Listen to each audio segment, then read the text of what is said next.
Hey guys, for my project, I decided to base my website off of one of my favorite nonprofit organizations, Days for Girls.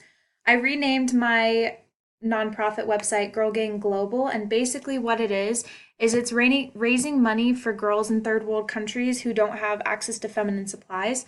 Most of these girls are forced to drop out of school and sacrifice in education because of how many days they skip school due to feminine issues. Girl Gang Global's purpose is to gather money and also fabric so that they can make reusable feminine products for these girls.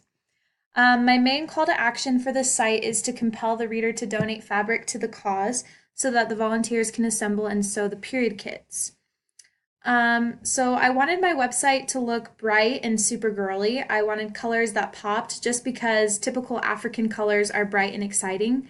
And I know donation pages for people in third world countries usually play on the more empathetic emotions of the viewers to make them feel bad.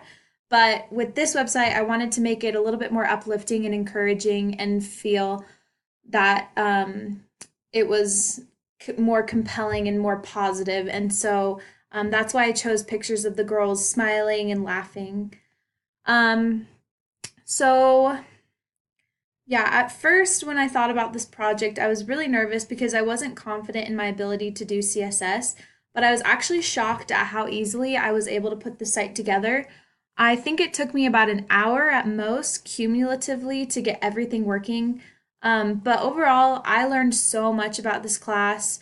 But most importantly, I learned that even when you don't understand something at first and you feel like you'll never get it, the entire time you are just struggling, you're actually also learning. And so, yeah, overall, like I'm very proud of my site. I'm proud of the things that I was able to do with the CSS. And as you can see with some of the things, I changed colors. So my main color is this like bright pink, and then I changed the font, I changed the icon colors, I spaced out the words and did a lot of things with it. And so I'm really proud with what I was able to do and what I learned in this class.